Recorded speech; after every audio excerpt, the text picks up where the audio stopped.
Del libro España, un proyecto de liberación. Como suele pasar, en estos casos me ponen a presentar a los protagonistas del acto, que desde luego no soy yo, a quien es menos conocido de todos, ¿no? Los que estamos aquí en la mesa, la única que necesita alguien que diga quién es, pues soy yo. Digamos que soy amiga de los ponentes, que ese es mi principal título, y que además a la hora de coordinar un coloquio, a la hora de medir el tiempo, pues reloj en mano o móvil en mano, que es mucho más moderno, pues soy bastante capaz de cortar incluso a este señor que tengo aquí a mi derecha, que en fin. Vamos. Sí, tú lo dices, tú lo dices. Mi único título, como ya digo, es que soy amiga de los ponentes, que comparto con ellos líos políticos, aproximadamente la misma ideología, alguna que otra aventura, todas ellas confesables, eso sí. En fin, el título del libro, España, un proyecto de liberación, pues lo primero que nos dice es que los aquí presentes no renegamos de España. La hemos llamado este país, incluso en alguna que otra ocasión este país de locos, y consideramos que hay que criticarla, incluso que darle alguna que otra bofetada a ver si espabila, pero no dejamos de considerar que es nuestro territorio. Diría nuestra patria si el franquismo, entre las muchas cosas que nos quitó, no nos hubiera privado del uso sin complejos de este término. Somos capaces de cantar aquello de Allons enfants de la patrie, pero nos da un poco de repelú eso de llamar a la nuestra con ese nombre, pero bueno, eso son cosas nuestras. Esa pandilla de rojo de la que formamos parte, seguimos empeñados en que es posible liberarla. De eso van a hablar los autores, Manolo Monereo, Héctor Illueca, y el maestro de todos nosotros, don Julio Anguita. Ya te diré. Bueno, luego hablamos. Los autores analizan el marco determinado por el declive de Estados Unidos y el inicio de la nueva era geopolítica, caracterizada por la inestabilidad, los conflictos sociales, el agravamiento de la crisis ecológico-social y muy probablemente la guerra. Todo ello en medio de una crisis extremadamente seria del proyecto europeo, que es cada vez más un patio de monipodio que ni siquiera una Europa de mercaderes, y de una fractura territorial que apuntaba como de imprevisibles consecuencias para España, pero que lleva camino de ser más una farsa que otra cosa.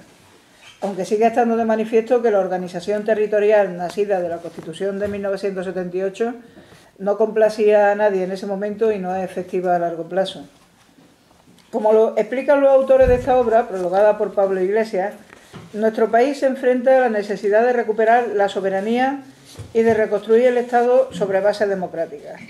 Eso solo puede hacerse combinando tres aspectos diferentes y complementarios: la defensa de un Estado federal basado en la unión libre y voluntaria de todas las naciones que lo integran, la apuesta por una Europa confederal que respete la soberanía de los Estados y la refundación del constitucionalismo democrático a través de mecanismos eficaces para garantizar los derechos sociales.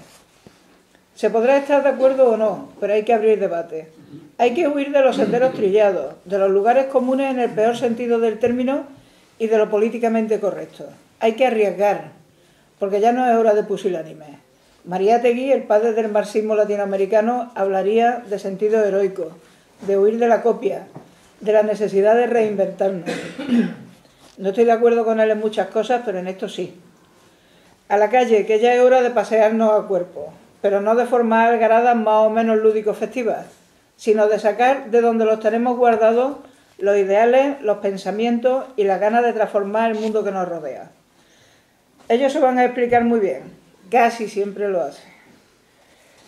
Aquí a mi izquierda, insultantemente joven, Héctor Illueca, es licenciado en Derecho por la Universidad de Valencia, doctor en Derecho por esa misma universidad, inspector de Trabajo y Seguridad Social desde 2004, desempeña actualmente sus funciones en la provincia de Castellón.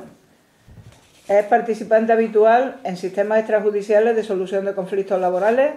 Ha sido árbitro en materia de elecciones sindicales de los años 2005 a 2009.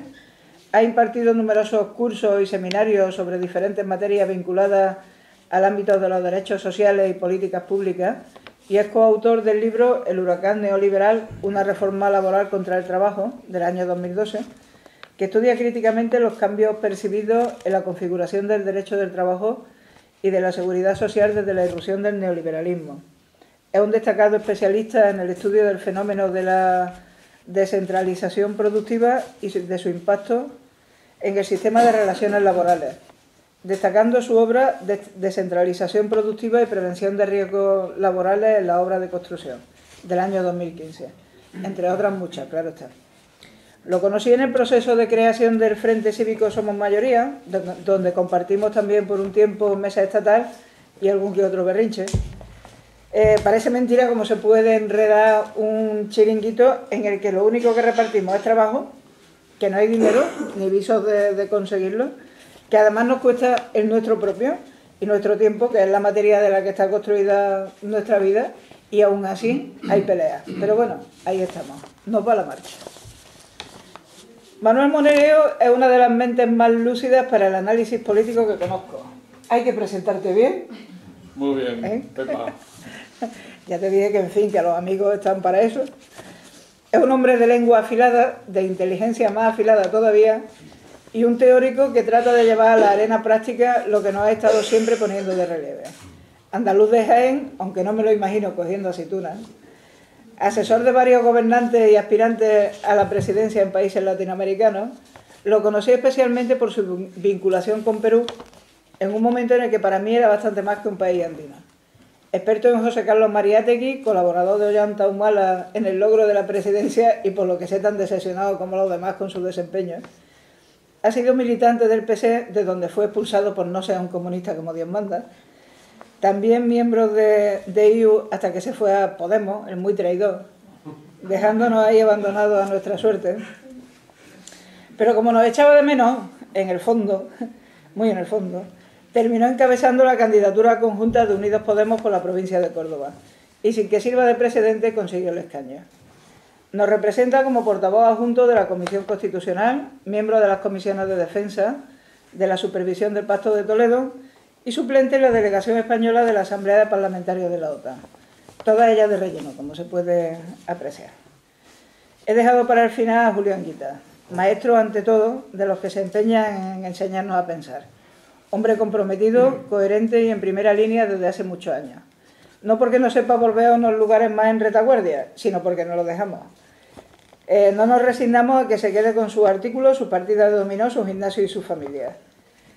Fue secretario general del PC, coordinador general de Izquierda Unida, alcalde de Córdoba, azote de Felipe González, de Fraga, de Aznar, de Rajoy. De toda la carcundia rancia y casposa se agrupen bajo las siglas que se agrupen, porque también hay carcas y fachones con otros carnés y bajo las pretensiones de ser independientes. Cuando sucede algo importante, instintivamente pensamos en qué dirá Julio sobre esto. Algunas incluso tenemos el privilegio de poder preguntárselo. Pues bien, los dejo que hablen a ellos y después abrimos coloquio. ¿Empiezas tú o esto? No, Julio. Buenas noches. Bien, voy a intentar presentar también el libro y lo quiero hacer desde una reflexión muy personal. Siempre he mantenido y mantenemos, los que somos especialistas en historia, que en política la historia es muy necesaria. Un político debe conocer algo de la historia de su país, si no es que andará totalmente perdido. Lo malo es que muchas veces con la historia vienen las hipotecas que la historia lleva en lo alto. No solamente las hipotecas de la historia, sino las hipotecas de la historiografía, es decir, la historia que se escribe o la historia que se cuenta. Y una de las hipotecas que en estos momentos comienza a surgir en determinados círculos es el eterno tema de las dos Españas. Para mí eso tiene un peligro tremendo, porque parece ser que nuestro país tiene dos almas que transcurren a través de los siglos y que están permanentemente en debate y que nunca van a encontrar una solución ni ninguna salida. Desde la visión de Manuel Machado, también Unamuno, el debate entre Américo Castro, Claudio Sánchez Albornoz, parece ser que estamos llamados a tener que enfrentarnos una parte contra otra. Y yo quiero hacer una reflexión sobre eso al hilo del libro que estamos presentando. Yo no creo que haya dos Españas. Hay una España, es la que la propiedad de la tierra ha sido inmutable durante siglos. Hay una España en la que siguen gobernando la economía 100 familias. Hay una España en la que el trono y el altar están indisolublemente ligados. La Iglesia tiene mando en plaza, en la enseñanza, en la sociedad y en la economía, desde hace siglos. Hay una España en la que la hipocresía se ha impuesto como método de vivir en sociedad. Tal vez porque como se expulsaron a judíos y moriscos, los que quedaron tuvieron que practicar la hipocresía social de demostrar que se habían convertido y hacer otra cosa. Y eso después ha ido llegando a nuestra época. Somos un país muy hipócrita. Tenemos una doble moral social. Y claro, esa España de la hipocresía es la España también de la justicia genuflexa. Los jueces siempre han estado obedeciendo al poder de turno. Eso de la independencia judicial está muy bien en los libros, pero en la práctica está muy bien. Pero esto viene ya muy viejo, muy antiguo. Es la España que se niega a pensar, que no le gusta pensar. Tal vez porque en la Contrarreforma la Iglesia Católica, prohibiendo que los católicos o los cristianos pudieran leer la Biblia, que ella solamente interpretaba, el regusto por pensar ha sido perseguido. Conocen ustedes perfectamente esa anécdota que lo explica todo, cuando los catedráticos de la Universidad de Cervera, que era la de Barcelona trasladada a Cervera después que Felipe V entró en Barcelona en la Guerra de Sucesión, cuando salen a recibir a ese miserable rey llamado Fernando VII, el catedrático en jefe le dice lo siguiente: señor, lejos de nosotros la funesta manía de pensar. Eso era el rector de la universidad, aquí diría el Ujier o el Bedel, que lejos de nosotros la funesta manía de pensar. Y el pensamiento ha estado aquí perseguido. Y sigue estando perseguido, el pensamiento libre. Hay un momento en que despunta cuando los anarquistas hablan de la idea y los hombres de izquierda de la idea, pero como algo que atentaba contra el orden existente. Esa España está viva, está muy viva. Y además nos afecta a todos. Nos afecta a todos porque si hay un momento en que hay que abordar el problema, hay que arremangarse y plantearle a la sociedad qué es lo que queréis que hagamos. Es decir, decirle a los españoles y a las españolas qué vamos a hacer. Basta ya de repetir. Tenemos una derecha que está ensimismada totalmente. Una derecha que está hablando de una historia que nunca existió, pero que ha encontrado la excusa en lo de Marcelino Menéndez Pelayo, la unidad católica de España, para seguir machacando. Una derecha ensimismada porque tiene un relato histórico totalmente falseado. Porque yo creo que en el fondo ella sabe que la historia que ella cuenta no es así, pero la rechaza. Yo pienso en personajes de la derecha viéndose ante la realidad. Es que yo vengo de una sociedad donde había cristianos, musulmanes, judíos, gente que trabajaba en la tierra y que la nobleza vivía de ellos, que fueron expulsados. Es que yo soy de esa España donde ha habido muchos perseguidos porque pensaron libremente. Yo soy también, no les gusta, porque les inquieta, no les gusta la realidad. Y entonces elevan construcciones fantásticas. No hay una construcción más fantástica sobre España que esa definición de José Antonio Primo de Rivera. España, unidad de destino en lo universal. Eso es nada. Es escape puro de una realidad. Pero ahí también hay una izquierda que después de la guerra civil, claro, por obligación de luchar en la clandestinidad, pero también por cierta pereza mental, por comodidad, sigue hablando de la república, pero no se ha dedicado a plantear un modelo de república alternativa y sigue hablando de la segunda república. Eso es totalmente estéril. Una izquierda que se refugia en la protesta, pero nunca ha abordado el problema, salvo en raros momentos, de la creación alternativa del proyecto. Y ha llegado el momento, un momento en el que estamos insertos en una construcción de muy difícil hechura llamada Unión Europea, ante un problema que Cataluña y Euskadi hace unos años pusieron qué Estado vamos a construir, y está ahí, con eso a por ellos, oe, oe, que me recuerdan lejos de nosotros la María Furesta de pensar y vivan las cadenas, muera la nación. Pues bien, este libro se enfrenta a eso. Entonces le propone al pueblo español un proyecto alternativo de país. Que esta es la grandeza. Desde una visión de izquierdas, obviamente, le dice a los españoles que nos remangamos para hacer esto, sí o no. Claro, y lo hacen en 3 líneas claras. Ellos plantean otra España como liberación.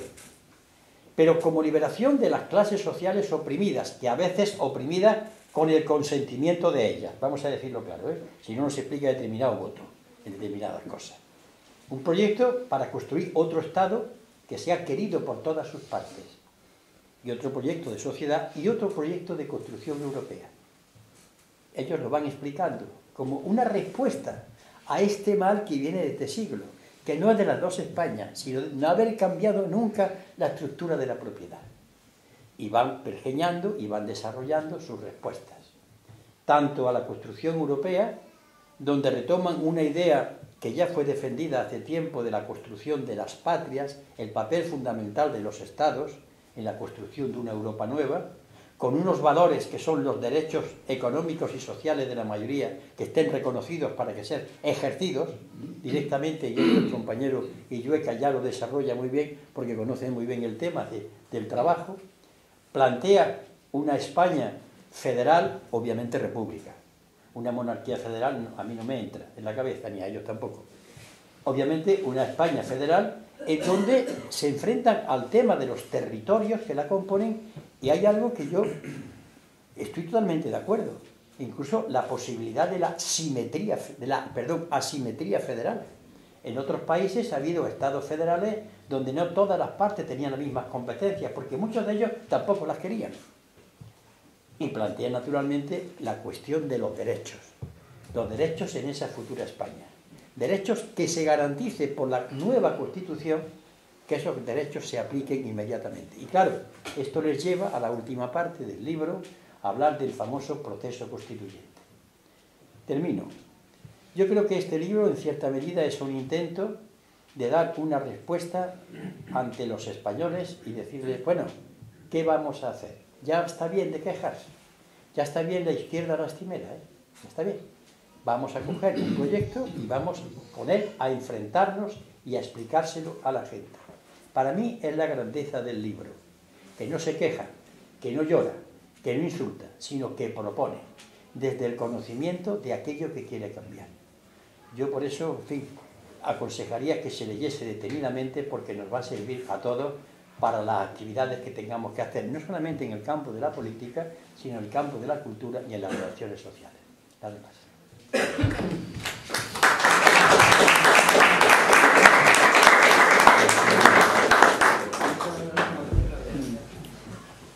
Yo, lo primero, agradecer vuestra presencia aquí, en un acto, no aquí, sino en general, inusual, ¿no?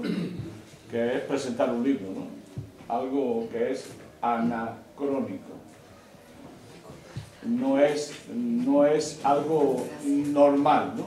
Aunque estamos en una librería y no es casualidad que lo hagamos aquí, porque en esta librería, que es una librería para nosotros muy especial, estamos defendiendo el libro, estamos defendiendo un modo de ver la cultura y de intervenir en la cultura. Y por tanto, era para nosotros, y es muy importante, fortalecer estos espacios públicos y ligarlo a una librería que sigue teniendo una concepción progresiva del cambio político y social como es esta librería. Segundo, se trata de presentar un libro, es decir, estamos haciendo un esfuerzo para que el libro se compre. Este anacronismo tiene mucho que ver también con esta historia, ¿no? De que hay editoriales valientes, como El Viejo Topo, hay librerías valientes, como La República de las Letras, hay distribuidores que siguen arriesgándose a producir libros de algo tan incómodo hoy como el ensayo, ¿no? Y el ensayo que se hace desde una posición contracorriente, ¿no? Y por tanto un esfuerzo por comprar el libro. Curiosamente no hay muchos libros aquí hoy, porque no han llegado los que hay, restos, pero no han llegado los que se esperaba, ¿no?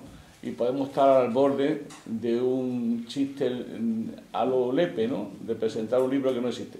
Pero bueno, eso puede ser una parte también de nuestra idiosincrasia. Y por último, como idea general, decirles que este libro es un libro también y en muchos sentidos de investigación, al menos de esclarecimiento, ¿no? Los que comenzamos escribiendo el libro no sabíamos la conclusión del libro hasta el final.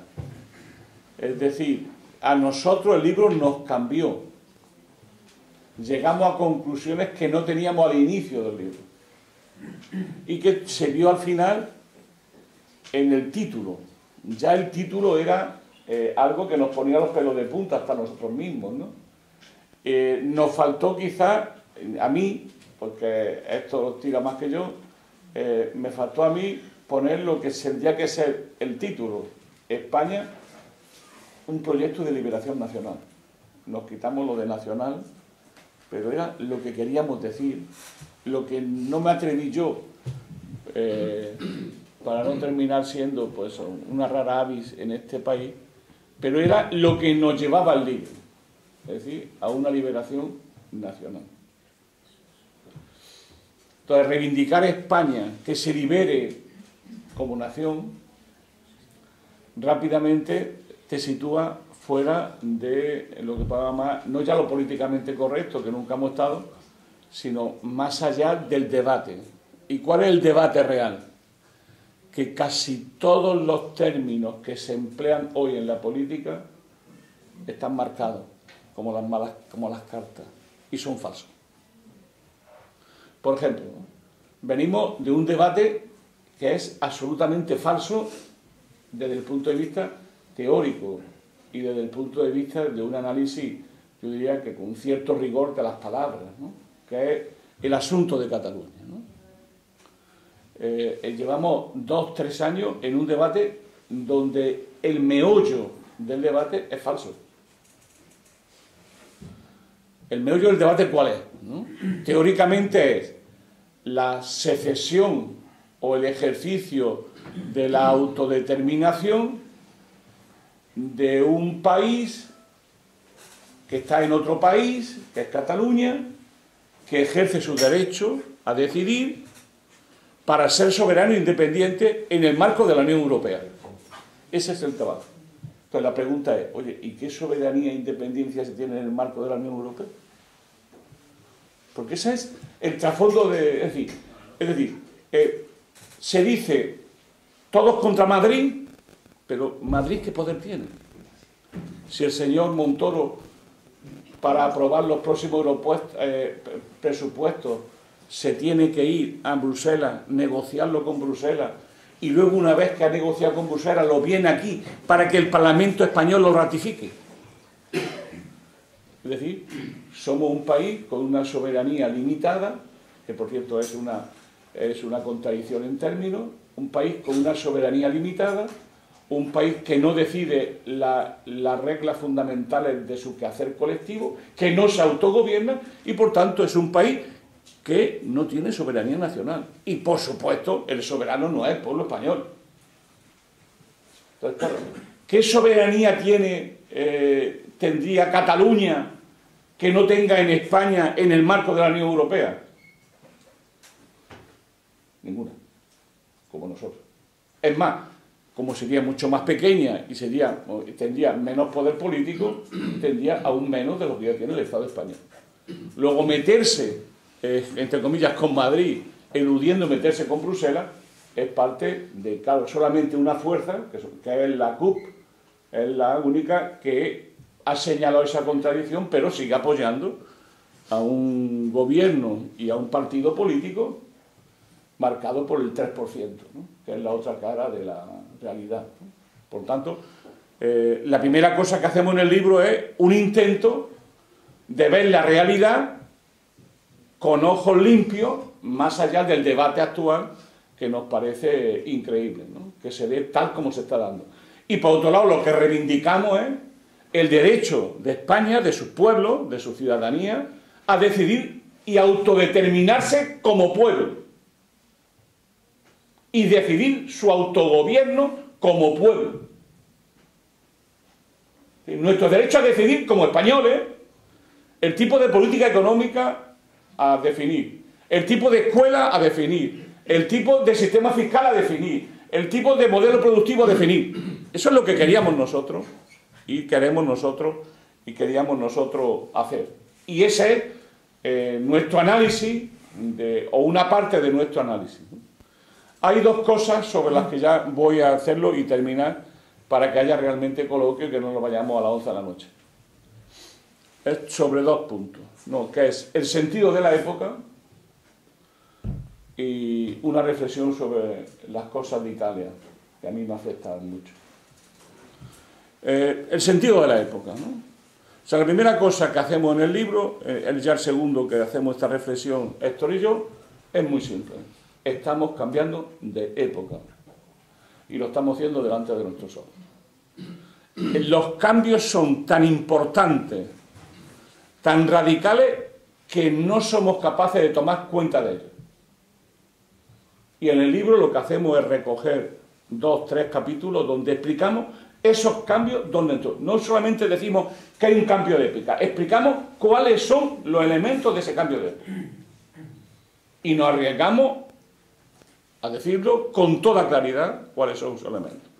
Son básicamente 4 elementos.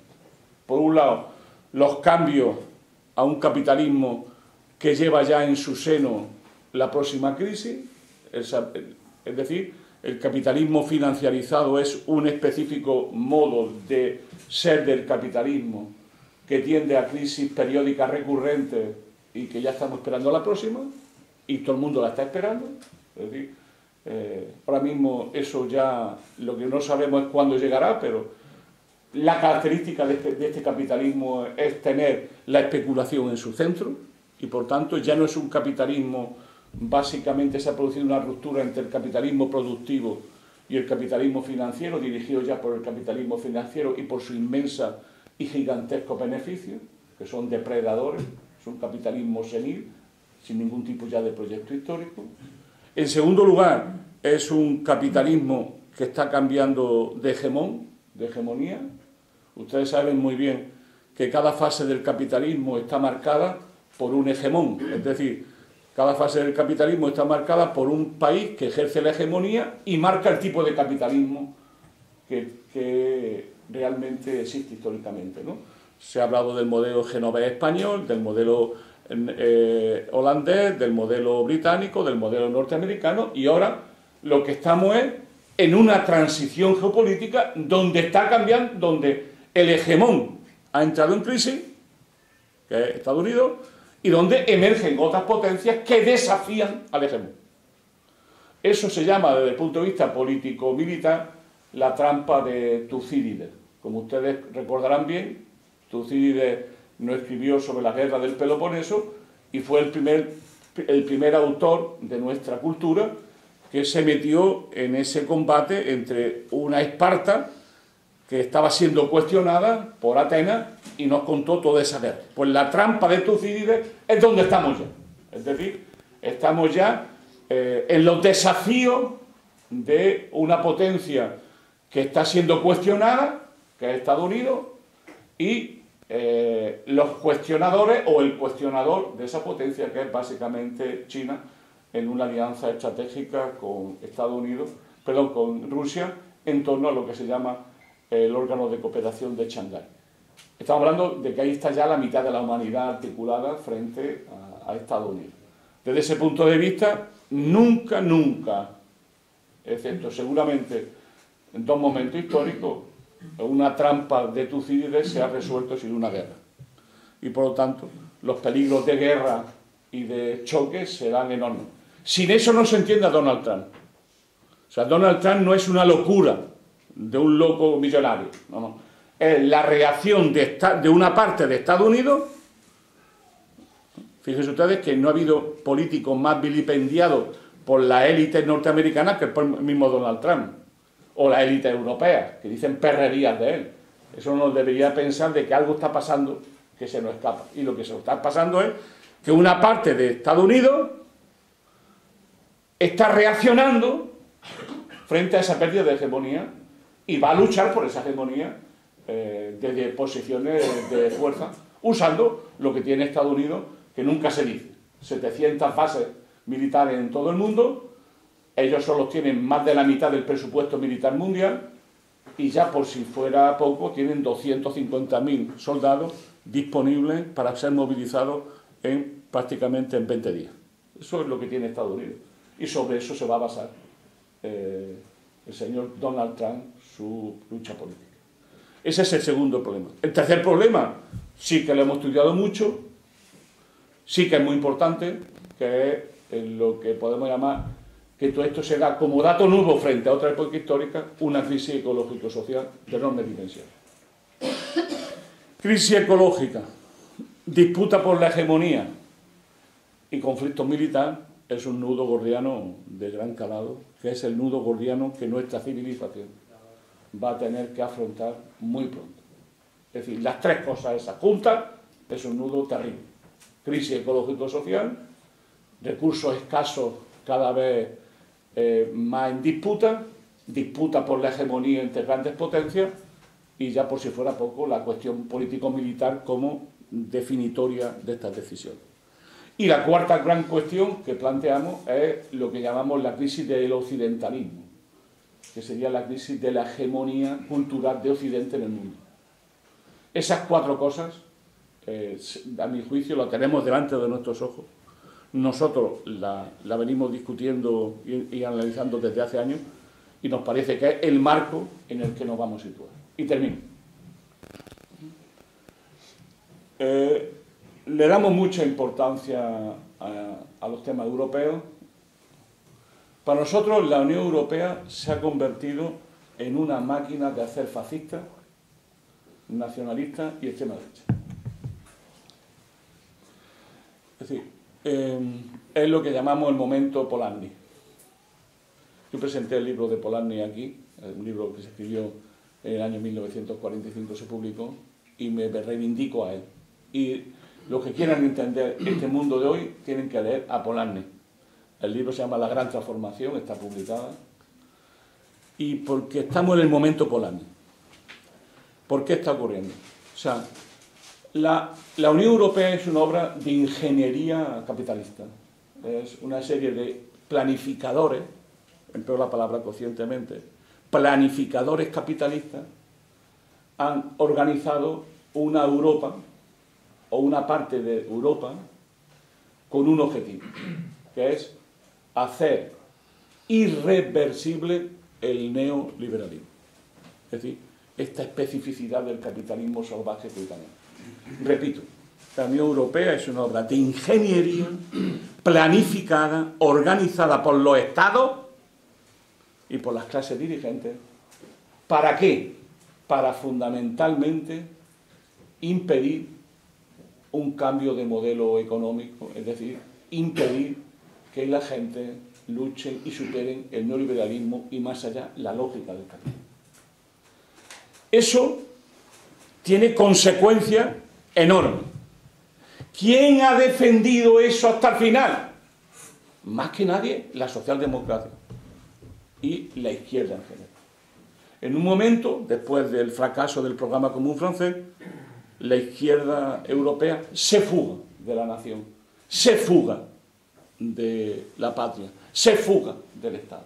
Y considera que la clave es construir una especie de Estados Unidos de Europa, donde desde ahí poder cambiar las correlaciones de fuerza interna y externa.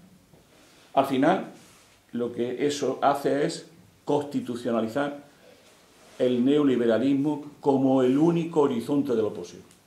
¿Qué consecuencia está teniendo eso? La liquidación de la izquierda en toda Europa. Como fuerza alternativa.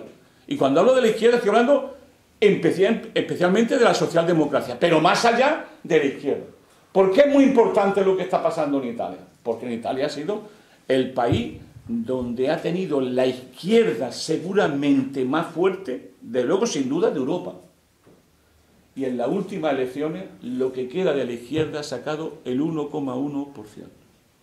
Porque ya no había fuerzas de izquierda en el campo. Ya no había izquierda en el campo, que es el PD de Renzi, que es el PD.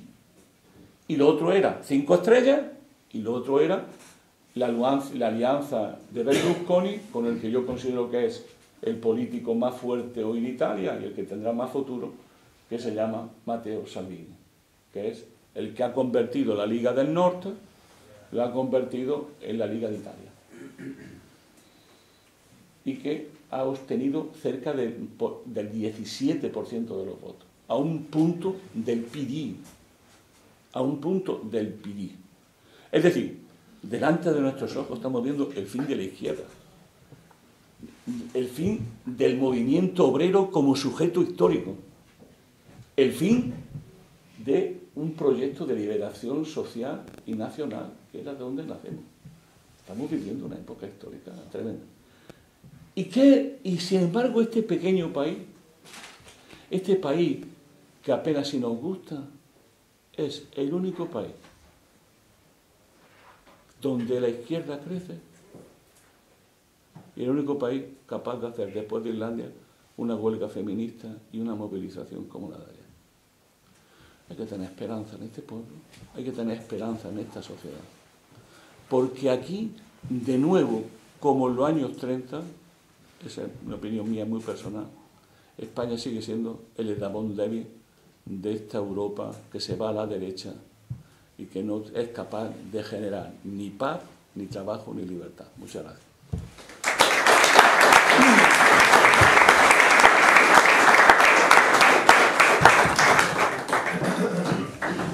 Bueno, pues buenas tardes, buenas noches ya a todo el mundo.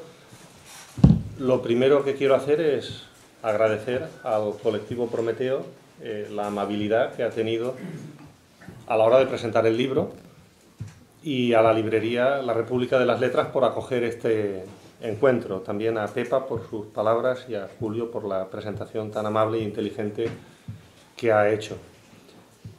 Y a todos ustedes, en definitiva, porque yo creo que tiene mucho mérito venir a un acto como este, que en el fondo no pretende ser otra cosa más que una invitación a la lectura. Y eso en los tiempos que corren, pues yo creo que es un gran mérito. Y si encima es a la lectura política, pues hombre, no diré que sean ustedes héroes, pero están en el camino para llegar a eso, ¿no? Así es que gracias de verdad. Yo trataré de apuntar algunas ideas que bueno, puedan de alguna manera despertar el interés por el libro y por su lectura muy rápidamente. Quisiera comenzar diciendo que este libro que hemos escrito, Manolo y yo, en buena medida es también el resultado de los últimos 10 años de nuestra vida. Los últimos 10 años de nuestra vida han sido 10 años de compromiso político, en los que hemos vivido los acontecimientos fundamentales que ha experimentado el país, no como observadores, sino como participantes directos con una posición política muy definida, que es de todos conocida. Los hemos vivido desde el compromiso, pero también desde el estudio y la lectura, porque para nosotros estos años han sido de activismo político y social, pero parte de ese activismo ha sido siempre la lectura y el estudio, fundamentalmente como un elemento de ese compromiso con la gente sencilla y humilde de nuestra patria. Este libro es el resumen de 10 años de estudio, de activismo, de lucha, desde que empezó la crisis económica, año 2008, recordarán todos ustedes, las primeras movilizaciones, las primeras huelgas, queda lejos ya, ¿eh? La intervención del país por la Unión Europea, la recomposición de la izquierda, todo lo que hemos vivido a lo largo de estos años, la clausura del ciclo de movilizaciones en el año 2015, etc. Y el libro se sitúa ahí y trata también de proyectarse hacia el futuro. En ese sentido, nosotros partimos de algo que hemos podido constatar a lo largo de estos años, ¿no? Desde la experiencia del compromiso y de la actividad, hemos podido, yo creo que constatar el agotamiento del régimen político vigente y específicamente de la Constitución de 1978. Quiero introducir muy brevemente esta idea. Cualquier sociedad, la nuestra también,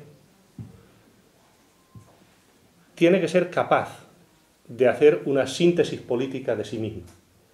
Tiene que ser capaz de alcanzar en algún momento un cierto equilibrio entre diferentes grupos sociales, económicos, territoriales, culturales, que están en pugna y cuya pugna al final cristaliza, se condensa en un equilibrio determinado, donde unos grupos ocupan una posición de primacía, es decir, hay algunos que mandan, y otros ocupan una posición de subordinación, es decir, obedecen, pero encuentran razones para obedecer a partir de una combinación siempre variable entre el consentimiento y la coerción, donde siempre la violencia actúa como última ratio, no lo olviden nunca. Un equilibrio, por tanto, una síntesis política. La sociedad debe alcanzar algún punto de compromiso entre los diferentes grupos que operan en la misma. Y eso es lo que hizo, en definitiva, la sociedad española, mejor o peor, en 1978. Fue capaz de cristalizar un nuevo contrato social donde la vieja oligarquía franquista conservaba sus posiciones de poder en los aparatos del Estado, en la monarquía, en los cuerpos y fuerzas de seguridad, en las grandes empresas industriales, en los medios de comunicación, en la Iglesia, en la judicatura. Y donde las clases populares obedecían, adquirían una posición subordinada, pero tenían una expectativa razonable de avance social en derechos, siempre que no cuestionasen el reparto de roles previo al acuerdo político. Esta era la idea central, esto no era ninguna fantasía. La España de mis padres, la que vivieron mis padres, era una España donde las clases populares podían razonablemente esperar, a partir de importantísimos contrapoderes políticos y sindicales, a partir de la constitucionalización de un amplio grado de pluralismo político, de libertades públicas, podían, decía, razonablemente esperar una mejora de sus posiciones políticas colectivas y tenían una expectativa muy sensata de ascenso social individual. Este era el contrato social de 1978, que era también, al mismo tiempo, un contrato territorial. Era también un punto de equilibrio entre diferentes vectores que existían y existen en la sociedad y que alcanzaron un consenso que permitía dejar atrás el viejo Estado centralista que venía del siglo XIX y alcanzaba un punto intermedio cerca, pero que no llegaba al Estado federal, que es eso que se llamó el Estado autonómico. Nosotros partimos de una constatación, decía, y es que tanto el pilar social de ese equilibrio político, de esa síntesis política que la sociedad fue capaz de hacer de sí misma, como el pilar territorial, están hoy agotados. Yo les invito a ustedes, en primer lugar, desde el punto de vista social, a que piensen o pensemos colectivamente qué significa hoy la Constitución económica para la juventud. ¿Qué significa para los jóvenes el derecho a la vivienda que reconoce la Constitución? No sé, ¿qué significa el derecho al trabajo para la juventud? Ellos no tienen ya la cobertura del Estado social. No tienen mecanismos para controlar su vida laboral. ¿Cuánto trabajan? ¿Cómo trabajan? ¿En qué condiciones trabajan? Los jóvenes son pobres. Lo que dice la Constitución sobre los derechos sociales, para toda una generación o varias generaciones de españoles que están en camino de intentar forjarse un porvenir, lo que dice la Constitución ya no significa nada. Son ideas zombie.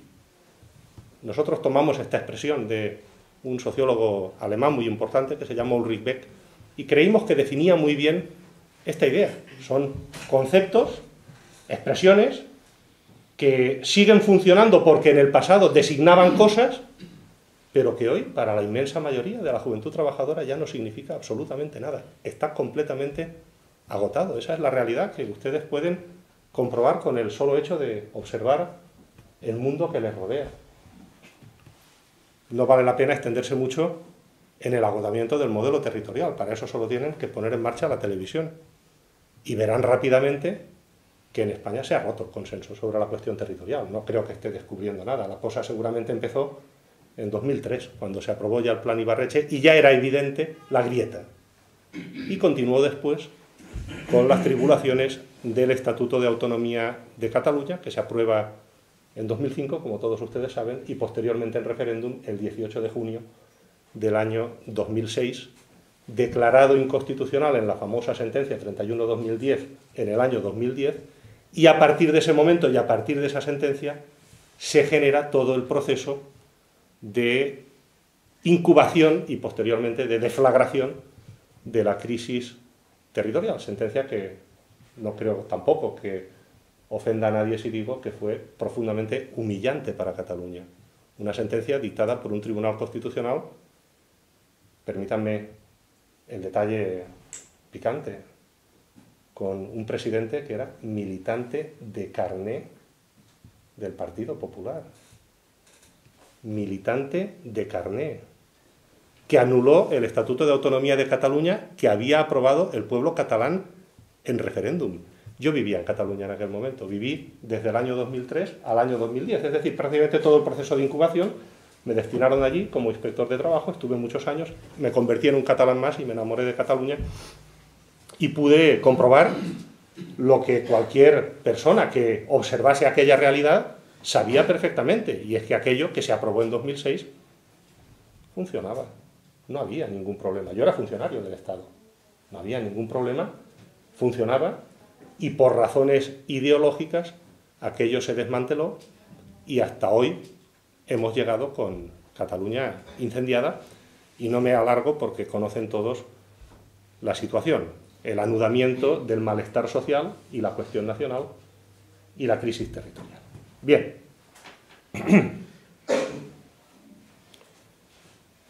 esto que estoy comentando, el agotamiento de los pilares fundamentales que componen cualquier síntesis política que una sociedad en un momento dado hace de sí misma, por una parte la vertebración territorial del país y por otro lado la vertebración social del país.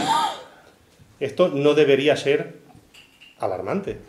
Esto, parafraseando el viejo refrán castellano, pudiéramos decir que pasa en las mejores familias. Esto pasa en todos los países. Cuando estas cosas pasan, lo que hace un país es volverse a sentar a redefinir los parámetros de ese equilibrio político-social y volver a establecer un nuevo marco que sea satisfactorio desde el punto de vista territorial, desde el punto de vista social, y que abra un futuro para las generaciones nuevas que están demandándolo.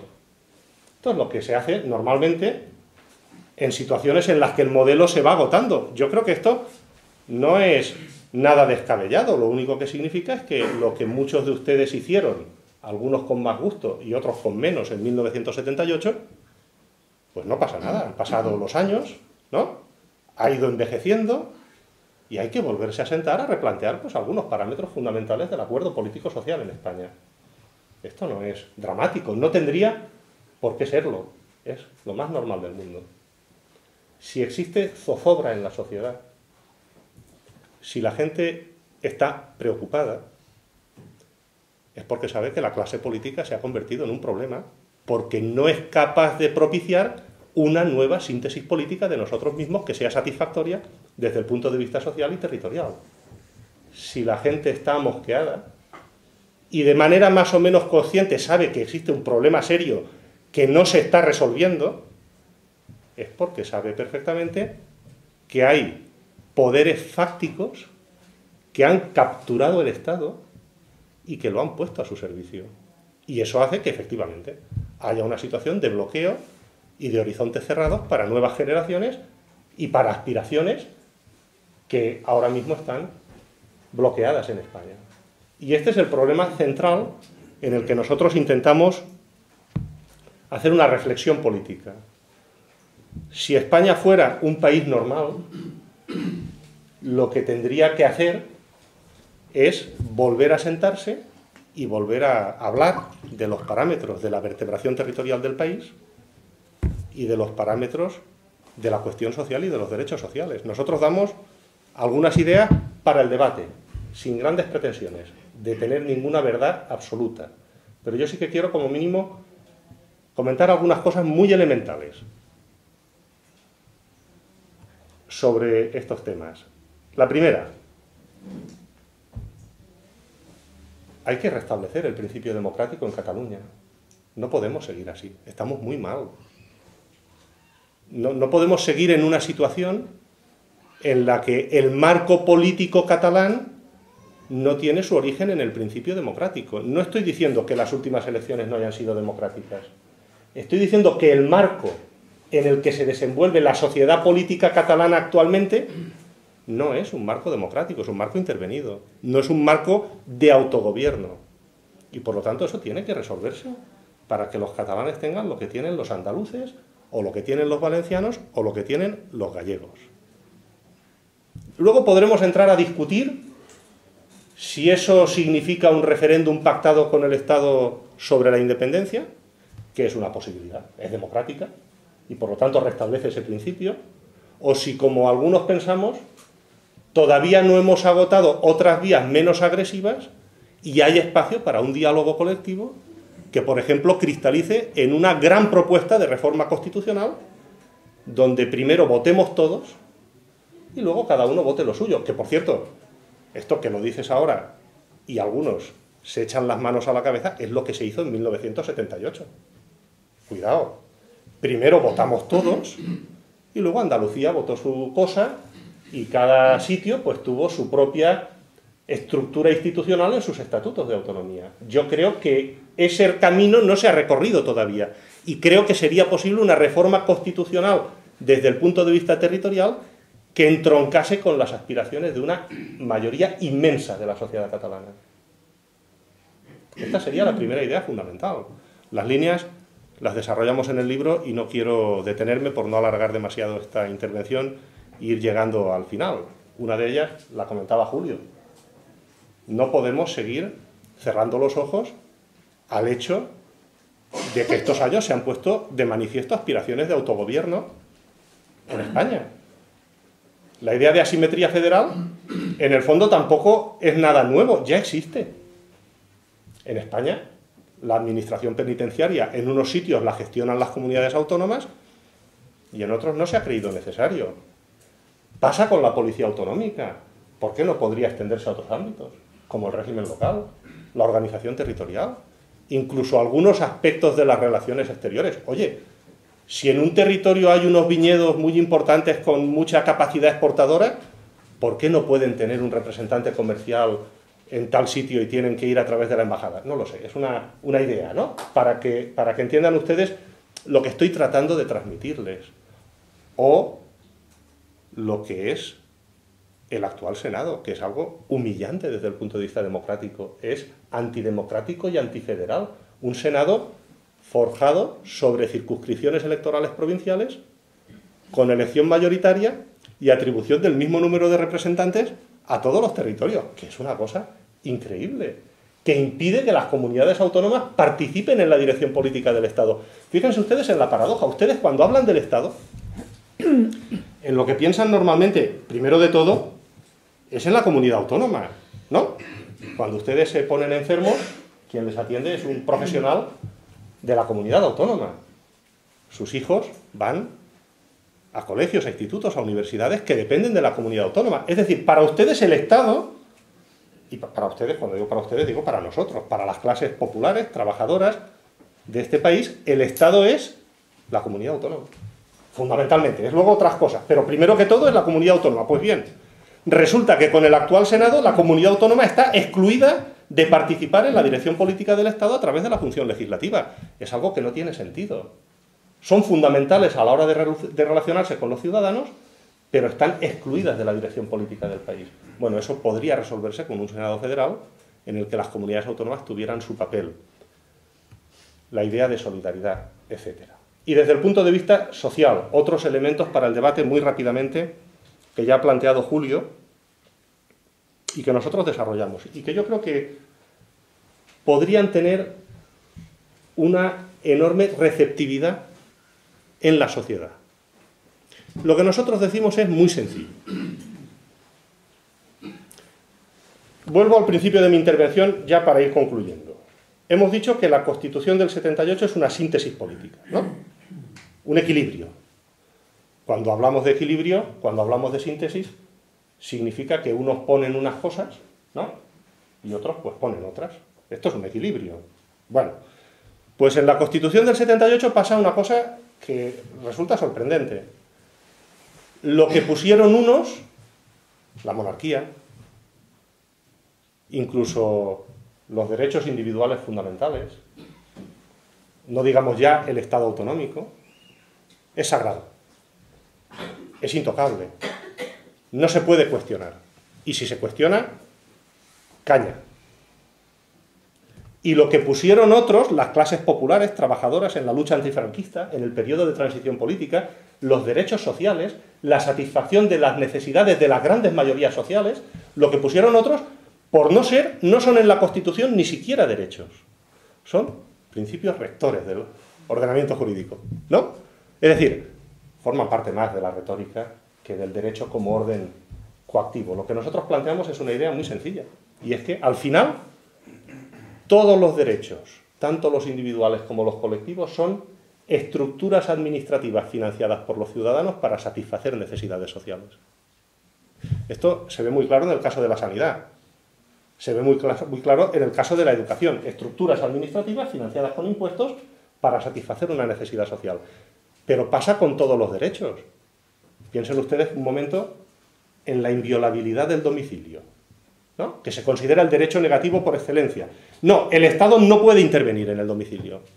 Oiga, pero si usted no tiene un sofisticado aparato policial, registral y administrativo, usted no puede garantizar el derecho a la inviolabilidad del domicilio de las personas. Quiere decirse que al final los derechos son siempre servicios públicos. Bueno, pues ha llegado el momento de que los derechos sociales se eleven a la Constitución con el mismo rango que los derechos individuales y que seamos capaces de pensar juntos instrumentos para poder garantizarlos de manera efectiva. Por ejemplo, que está en vigor lo que voy a decir a continuación, por la vía del Pacto Internacional de Derechos Económicos, Sociales y Culturales, ratificado por España en el 77 y por lo tanto parte del ordenamiento interno, pero el Tribunal Constitucional no lo aplica. El principio de prohibición la prohibición de regresividad en los derechos sociales y el principio de progresividad, que lo explicaré muy rápidamente para que lo entienda todo el mundo. Una cosa, esto se utilizó en Portugal para tumbar una reforma de pensiones similar a la nuestra. En España no lo aplica el Tribunal Constitucional, que es algo muy sencillo, y es que las conquistas sociales son irreversibles y no pueden ser atacadas por desarrollos normativos posteriores que reduzcan o empeoren la protección que disfrutan los ciudadanos. ¿Ustedes se imaginan que el derecho a la inviolabilidad del domicilio dependiera del color político del gobierno de turno? Sería insoportable, ¿no? Bueno, no, pero una cosa es el derecho a la vivienda. Una cosa es el derecho a la vivienda. O el derecho de asociación. No dependen de que gobierne el PP o de que gobierne Podemos, ¿no? Bueno, ¿y por qué la sanidad pública sí? ¿Y por qué el derecho a la vivienda sí? Hay que establecer mecanismos. El derecho al trabajo, la idea de trabajo garantizado. El Estado, como empleador de última instancia, tiene que comprometerse a garantizarle un puesto de trabajo a todas las personas. Si no, ¿qué sentido tiene reconocer el derecho al trabajo? las pensiones. El Estado tiene que comprometerse al más alto rango constitucional en sufragar cualquier déficit en que incurra el sistema de pensiones. Si no, el derecho de los pensionistas no estará nunca garantizado. Es decir, instrumentos, en definitiva, nosotros apuntamos algunos, que permitan pensar fórmulas para garantizar efectivamente los derechos sociales y darle a nuestras clases populares el nivel de bienestar que se merecen. Termino ya. En el fondo, al final, el debate que tenemos que tener se parece mucho a una idea que planteó hace muchísimos años un británico que se llamaba William Beveridge y que fue probablemente el más importante ideólogo de los modernos sistemas de seguridad social a través de una serie de informes que sirvieron luego de sustento a la construcción de los actuales estados del bienestar que nosotros hemos conocido. Él decía una frase con la que yo quiero concluir, que tiene mucho que ver con todas estas ideas, ¿no? Él decía que el único debate real que tiene que tener un pueblo, el único debate real que tiene que tener un país, es si quiere o no quiere abolir la miseria. La miseria. Ese es el debate real y ese es el debate que tenemos que tener en España. Muchas gracias y espero que sea de su interés.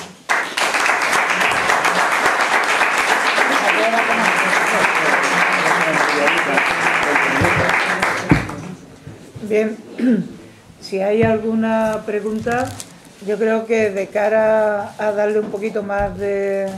a poder aprovechar un poquito mejor el tiempo, los que tengan alguna pregunta que hacer, pues que levanten, vayan levantando la mano y ahora los ponentes la responden, si no todas juntas, pues por lo menos por bloques. Yo quería brevemente, vamos, yo no pertenezco a ningún político, además soy abogado en ejercicio, y venía aquí primero porque lo dijo Manolo, que es compañero mío, segundo porque conozco a Julián Dita una vez, me lo encontré y le dije que era admirador suyo, que no coincidiera con algunas de sus ideas, y también a este hombre que presenta el libro, que tuvimos una entrevista hace poco con él. Entonces yo quería plantear, no perteneciendo a ningún tipo de partido ni nada, el tema de Cataluña. Yo particularmente pienso, y lo que es España, sí, pienso particularmente que aquí lo que ha habido, unas comunidades que han querido tener, digamos, una competencia exclusiva, y lo que ha ocurrido es que el resto ha dicho, yo no voy a ser menos. Y entonces, desde mi punto de vista, estamos en ese tirón. Y la España en federal, ¿cómo se plantea? Porque se habla de una España federal y tal. Yo no la termino de ver. Cuando estudiamos Derecho, nosotros, la facultad, se decía que el Estado federal es un Estado donde una serie de Estados que tienen sus propias competencias ceden a otro Estado superior unas atribuciones, esto sería más bien propio de la Unión Europea, y sin embargo ceden sus competencias a favor de un bien común.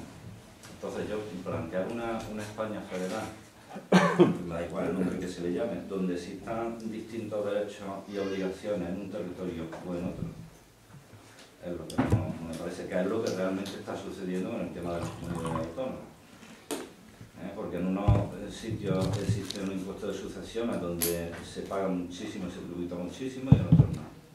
Yo que me dedico al tema de la abogacía, en el turno de oficio, en Cataluña se paga bastante más que en Andalucía o en el País Vasco o en otros sitios.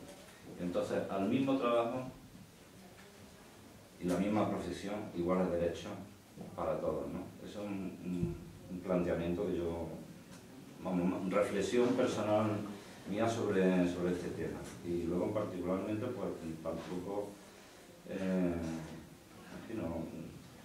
no creo que, digamos, el debate se centre sobre esta cuestión de decir qué privilegio le damos a los catalanes o cómo, no sé, animamos el tema para que ellos se queden. Yo entiendo que si formamos parte de un proyecto global común, y tenemos que partir de ese principio, y derechos y obligaciones para todos.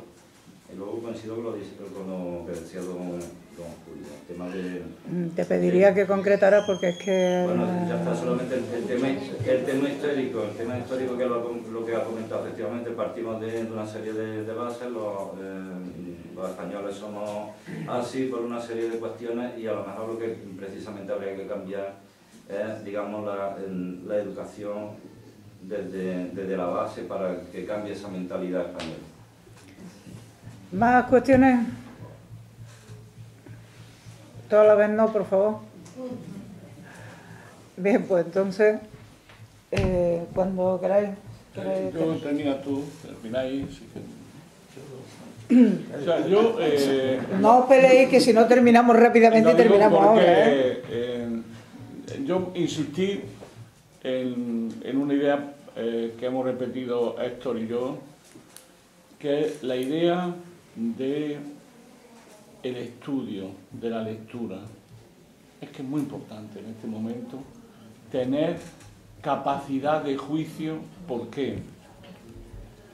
Porque tenemos la mente embotada de informaciones que no somos capaces de procesar.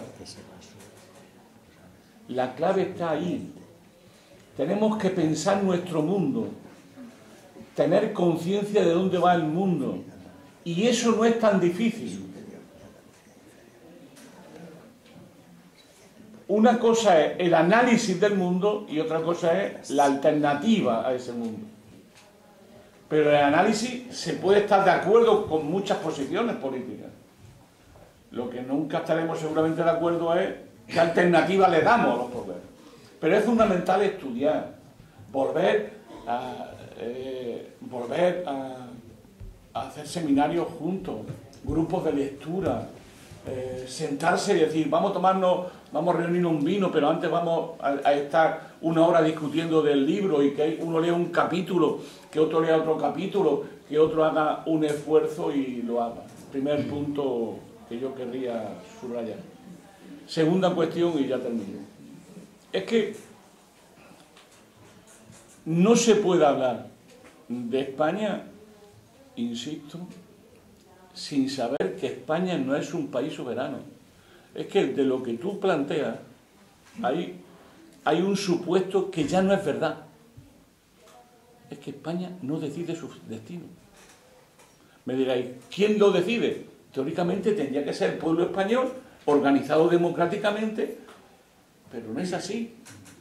O sea, si mañana, pongamos por caso, hay un gobierno de Unidos Podemos, una serie de políticas que tienen que ver con la vida de las personas, no las podríamos hacer porque la Unión Europea nos lo impediría. Pero perdone, yo es que esto no lo entiendo. Un momentito, Sí. pedimos la palabra. ¿Por qué? Porque España ha aceptado unas reglas, todos los gobiernos la han aceptado inteligentemente para impedir que esto se pueda hacer. No sé si entienden ustedes la idea.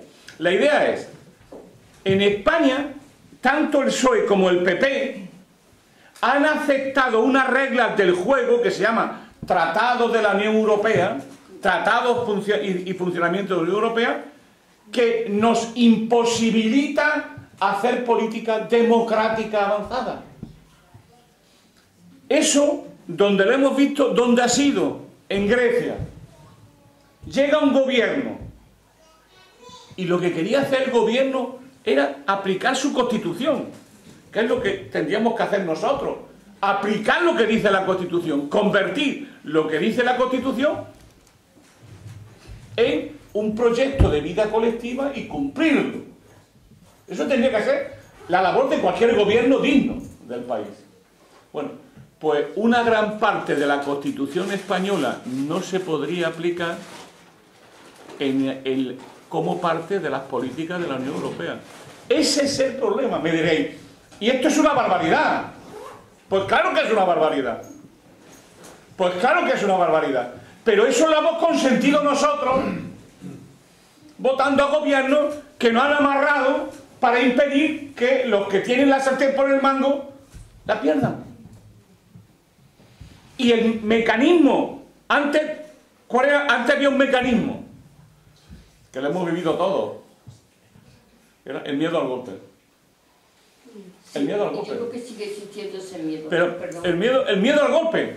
Es decir, antes eran, cuidado, esto no se puede hacer porque están los militares. Cuidado. Fijaros cuando llegó Felipe González en el 82. Ustedes no se acordarán, pero nosotros sí nos acordamos. Y era, esto no se puede hacer ¿por qué? Esto no se puede hacer ¿por qué?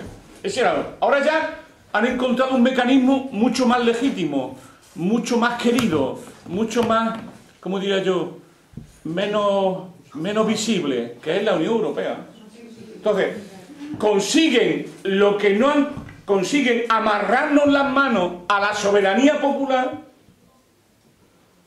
en la Unión Europea. Entonces, ¿qué ocurre? Que si mañana llega un gobierno democrático en España, realmente democrático, que quiera cumplir la Constitución, pues su primer problema será la Unión Europea, porque dirá, eso no se puede hacer en la Unión Europea. Pero fijaros bien, estamos hablando de cosas tan simples como una fiscalidad progresiva. Eso sería impugnado directa o indirectamente por la Unión Europea. Fijaros bien, que hablando de una banca pública, eso sería impugnado directa o indirectamente por la Unión Europea. ¿Por qué? Porque estamos inmersos en un proceso que se llama de déficit excesivo, que nos obliga a controlar el déficit público por la Unión Europea. Pero es que a su vez, este gobierno se acaba de ir, se irá de rosita y nos acaba de dejar un problemita de grandes dimensiones, que hemos sustituido la deuda privada por la deuda pública. O sea, compañeros, ¿saben ustedes en cuánto se ha incrementado la deuda de todos nosotros desde que está Rajoy? En más de 600.000 millones de euros. 600.000 millones de euros. La dimensión de eso, la deuda pública ya está por encima de 1 billón. Y la Unión Europea nos exige que no podemos tener una deuda pública superior al 60% del PIB. Y ya va al 100% del PIB. Fijaros que no nos ha metido mano todavía. Fijaros, eso se lo deja hacer porque esa deuda le interesa, porque es hipoteca la política de los que vengan detrás. Ahí no interviene. Es más, mañana la señora Botín, que Dios conserve, la señora Botín, la señora Botín mañana tiene un problema a su banco, va al Banco Central Europeo y por 0 de intereses o por menos en negativo, o sea, fijaros que los bancos están sacando dinero con intereses negativos. Esa señora puede pedir todo el dinero que quiera al banco, pero sin embargo el pueblo español, o sea, el gobierno español, no puede ir al Banco Europeo a pedirle dinero para los déficits de las pensiones. Lo tiene prohibido por ley. No sé si entendéis lo que quiero decir. La trampa es que las palabras que usamos son zombies.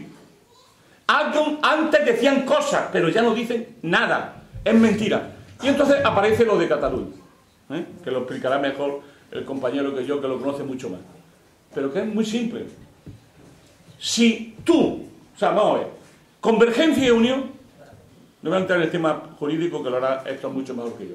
Convergencia y Unión ha gobernado siempre en España. Primer problema. ¿No? Han gobernado siempre. ¿Por qué? Porque han sido la muletilla o del PP o del PSOE. ¿Y cuál era la hipótesis de Jordi Pujol y del PNV? Los dos son partidos demócratas cristianos, de origen demócrata cristiano los dos. ¿Cuál era la idea? Puesto que el Estado español se va a disolver en la Unión Europea, fortalezcamos la Unión Europea, la Europa de las regiones, y la Europa de las regiones terminará siendo la Europa de los estados más pequeños. Entonces esa era su estrategia. Menos Estado español y más Europa. Menos Estado español y más Europa. Pero esa era la misma estrategia del PP y del PSOE. menos Estado español y más Europa. Porque era la mejor manera de disciplinar a los gobiernos. ¿Cómo se disciplinan los gobiernos? Con un poder que no sea controlado democráticamente. Porque el problema de Europa es que no está controlado democráticamente. Es Europa, que no es un gobierno democrático, que controla a los gobiernos democráticos y les pone límites. A eso hemos llegado. Juan Francisco Martín Seco, y ya termino, decía que era una ratonera, porque una vez que entras ya ni puedes salirte ni puedes avanzar más. Estás metido dentro y que por tanto cualquier gobierno que llegue se va a encontrar con Europa, porque Europa le va a impedir cualquier cambio que vaya en sentido de la mayoría social. Ese es el gran problema que tenemos hoy, que lo vivimos visto con Grecia. Lo que pasa es que nosotros tenemos un pequeño problema, que Grecia lo tiene, pero el nuestro es de una dimensión gigantesca. Nuestra principal baza negociadora con Europa es lo mucho que debemos. Y eso es una baza negociadora keynesiana. Si tú debes 10, tienes un problema, pero si debes 100, el que tiene el problema es el banco. Y es un poco lo que ahí oímos en Europa. Debemos tanto que el obligarnos a seguir pagando tiene un problema. Si aquí lo rechazamos, el seguir pagando, Europa se iría al garete. Mi opinión es, y termino, definitivamente es que eso está muy cerca. Yo estoy plenamente convencido de que la economía del euro tiene los días contados y que dentro de poco tendremos que pensar un mundo donde el euro ya no sea nuestra moneda. Pero eso, como es una hipótesis de que esta noche estoy profético, como diría Julio Anguita, pues proféticamente diré que eso lo tengo más claro cada día. El euro tiene los días contados y bastará que un gobierno de 5 estrellas con Matteo Salvini le digan que no a la Unión Europea para que la cosa estalle. Y miren ustedes por dónde. Es una cosa curiosa. Todos pensábamos que el euro iba a caer por la izquierda y a lo mejor cae por la derecha. Manolo.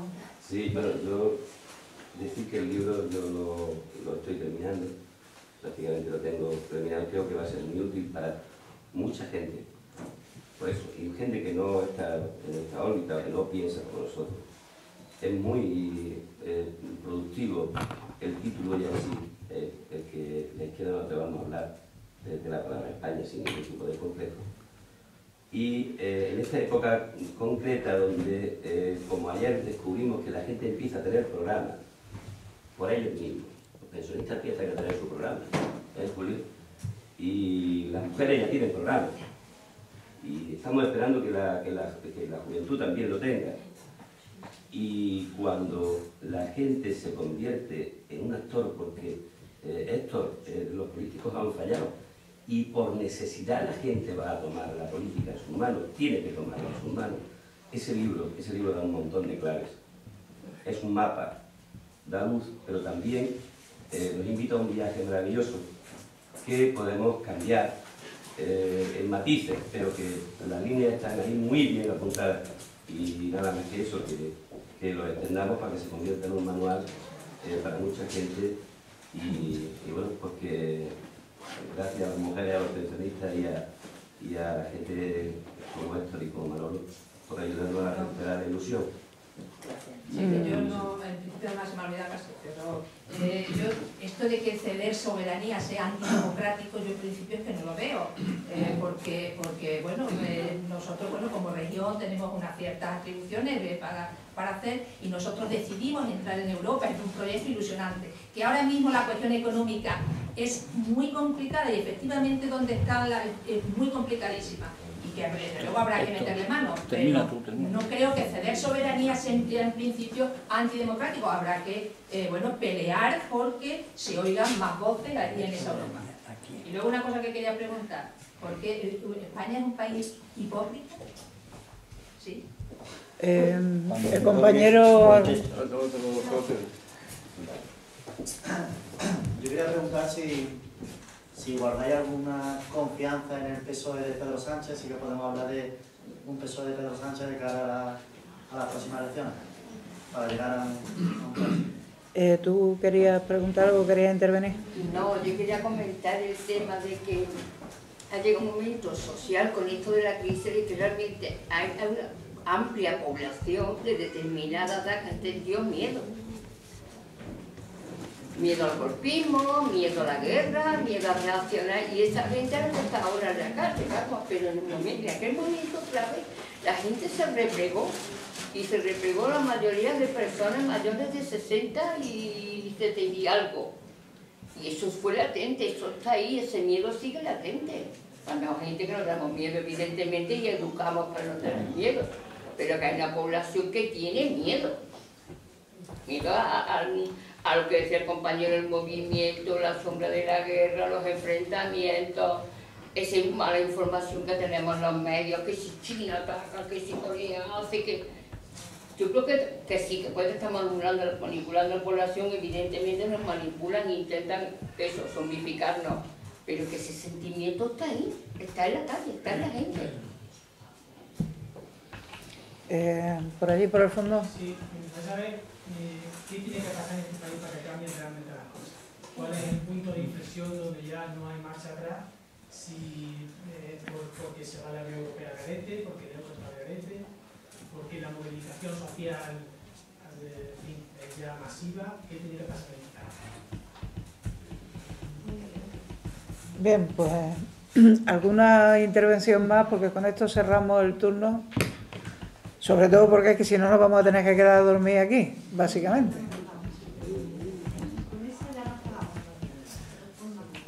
Bien, pues compañero Héctor, Julio. Yo primero y acabas tú. No, yo no acabo, yo no. Acabáis vosotros. Yo estoy aquí, seré muy breve. He hecho una afirmación desde la historia.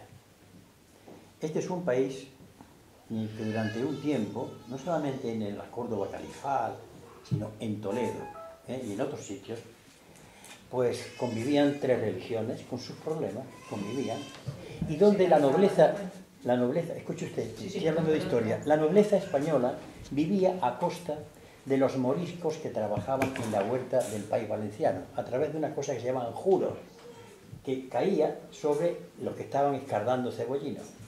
En un momento se da por la expulsión primero de los vencidos. Los reyes católicos se comprometen con Boabdil, cuando lo derrotan, a respetar la religión de los vencidos. Se compromete. Y llega Cisneros y rompe el pacto y obliga por la fuerza a que se conviertan. Naturalmente, los convertidos a la fuerza, y después son los propios judíos, tenían que convivir en una sociedad donde tenían que dar señales de que se habían convertido. Por ejemplo, comer cerdo. Por ejemplo, hacer determinadas, no limpiar o limpiar un sábado. Cosas que despertasen, que vieran que se habían convertido. Eso transformó a una parte de la población totalmente en hipócrita. Porque tenía que tener una posición que fuese homologada, no solamente ante la autoridad, sino ante los vecinos. A veces los peores persecutores son los vecinos. La Inquisición, por ejemplo, no se basó solamente en el poder, se basó en que el vecino denunciaba al vecino. Y esa actitud sociológica fue creando una corteza mental en la población española. Llegó un momento, siglo XVI, siglo XVII, siglo XVIII, y llegamos en el siglo XIX. Y en el siglo XIX, con la famosa guerra llamada de la independencia, nos encontramos con algo muy curioso. Los españoles se lanzan contra los franceses porque han invadido el país.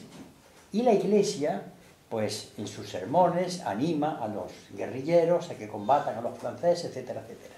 A los pocos años, el Congreso de Viena, que era como las Naciones Unidas, como la OTAN de la época, manda un ejército de 100.000 franceses que invade España a reponer al rey absoluto. Y los españoles no mueven una sola mano. Y eran franceses los que habían entrado. Durante un tiempo, el catolicismo era una manera de visualizar que estabas en la sociedad. Era una seña de identidad. Y el país no podía hablar. Usted no sé, pero yo que he vivido en el franquismo, niño no hables, niño no te señales, niño no te metas. Esto ya comienza a surgir otra vez. Resulta paradójico cómo en la calle yo me encuentro con un montón de personas que nunca han votado a la derecha. Es más, yo creo que según lo que dicen las personas, yo tengo que haber sido presidente de gobierno.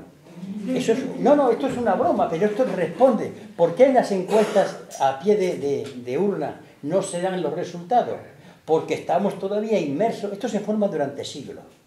Y claro, cuando le dicen a uno, bueno, yo también robaría, porque lo que están haciendo es un país que está obligado a tener que actuar de una manera porque hay un poder que él nunca se ha cuestionado y que siempre lo ha machacado.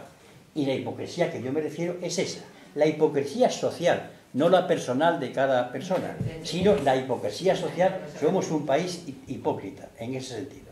Esa es la explicación que le doy a la luz de la historia y de lo que yo creo ver en la calle.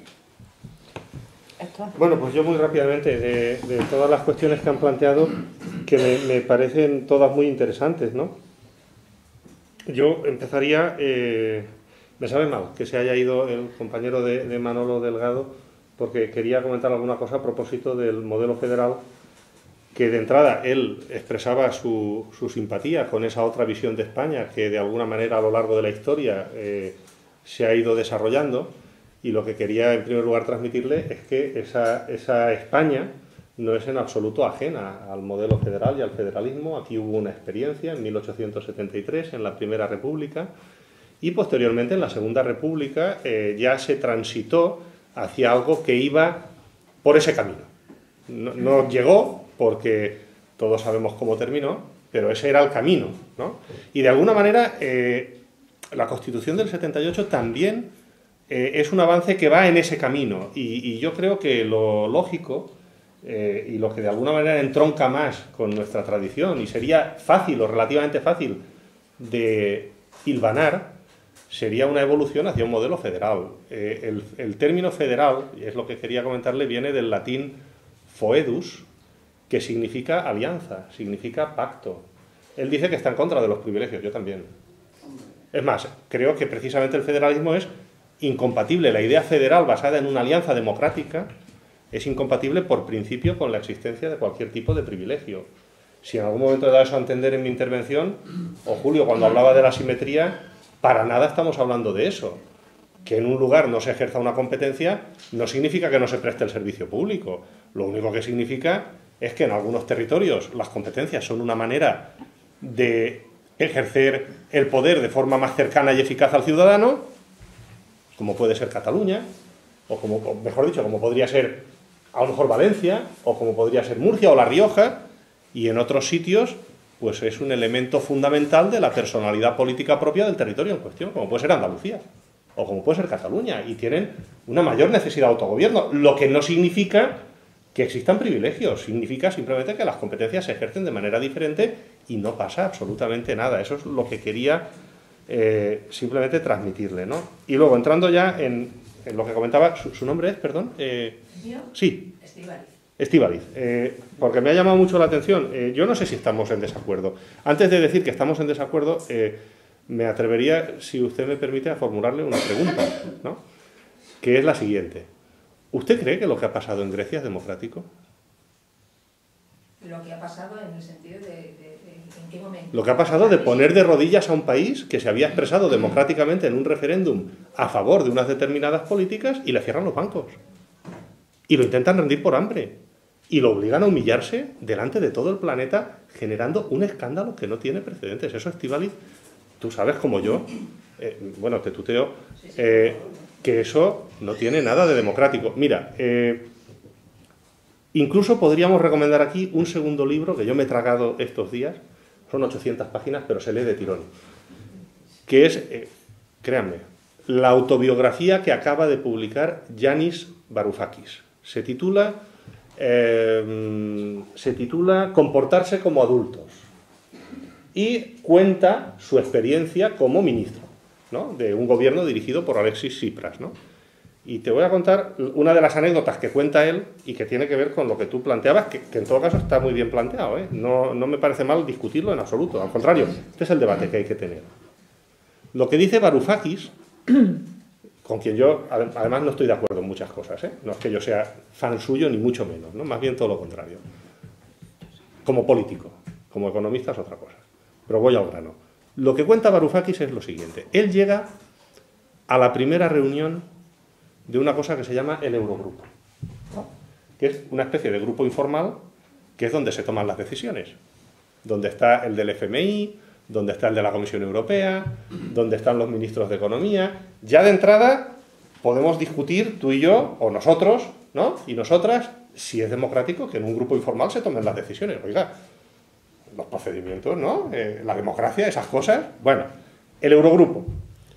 Él llega a la reunión, ¿no? Y tuvo una habilidad fundamental, que fue que las grabó todas. Con su móvil las grabó todas, y luego lo cuenta en el libro, ¿no? Y llega a la primera reunión, y él hace su exposición, ¿no? Cuando un gobierno gana unas elecciones, en la primera reunión del Eurogrupo, el ministro de Economía expone su programa, ¿no? Y él expone y dice lo que van a hacer, su programa para reducir la deuda, su programa para cumplir no sé qué, su programa de no sé cuántos, y demás. Y, mientras está hablando, pide la palabra Schäuble, el ministro de Economía alemán. Wolfgang Schäuble, que es este que va en silla de ruedas, ¿eh? Bueno, que debe de ser un horror, ¿eh? Porque el tipo se ve que es duro de pelar. Acaba Varoufakis y entonces Dijsselbloem, el holandés, que es el presidente del, creo que es holandés, del Eurogrupo, le da la palabra a Schäuble, ¿no? Y Schäuble solo dice una frase, que es la siguiente. Dice, los resultados electorales no pueden modificar la política económica. Y se calla. Lo repito. Los resultados electorales, los resultados de unas elecciones, no pueden modificar la política económica de un país. Esta es la frase de Schäuble. Eso no tiene nada que ver con la democracia. Eso es la radiografía más exacta de la actual Unión Europea, donde hay unos que mandan, que es fundamentalmente Alemania, y lo hacen a costa de otros, y entre esos otros estamos nosotros. Esta es la idea que quería transmitirte. Y muy rápidamente, y por no alargarme, sobre si hay confianza en el PSOE de Pedro Sánchez. A ver, yo creo que no es una cuestión de confianza, yo creo que es una cuestión de hechos, ¿no? A mí en política, personalmente, me gusta guiarme por los hechos. Por sus hechos los conoceréis. Lo que hemos visto, pues a mí no me parece que merezca la más mínima confianza. Esa es la realidad y así lo transmito. No tengo ninguna confianza y creo que es un elemento más, o va a ser un elemento más del establishment, y yo creo que la gente ya se ha dado cuenta.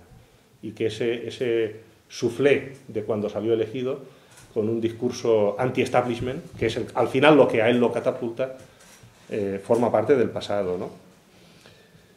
Lo demás, lo de la importancia del miedo, es más una reflexión que una pregunta. Yo estoy completamente de acuerdo, ¿no? Por lo tanto, no digo nada más. ¿Cuál será el punto de inflexión? ¿No? Y termino. Pues nosotros no somos adivinos. Podemos ser un poquito catastrofistas, eso sí, ¿no? Bueno, somos yo desde que tengo 15 años, ¿no? Y Manolo creo que igual. Bueno, esto es un poco de broma, ¿no? Pero no somos adivinos. Vamos a ver, un punto de inflexión. O sea, yo creo que en España se está produciendo desde hace años un basculamiento en la correlación de fuerza favorable a las clases populares. Y que eso está en marcha. Y creo que eso se está traduciendo en política. El problema es que es un proceso muy lento. Pero creo que buena parte, por ejemplo, de la lucha de clases en España se va a jugar en las pensiones. En España, una parte fundamental de la lucha de clases se va a jugar en las pensiones. Se va a jugar en la cuestión de género. Y yo creo que no soy capaz de decir cuándo se producirá en concreto el punto de inflexión, pero mi opinión personal, después de 10 años de compromiso, de activismo, de estudio, yo creo que mi país está preñado de una gran transformación social. Lo creo y así hemos tratado de transmitirlo. No sé si respondo, pero es lo que soy capaz de decir, ¿vale? Bueno, muchas gracias a todos.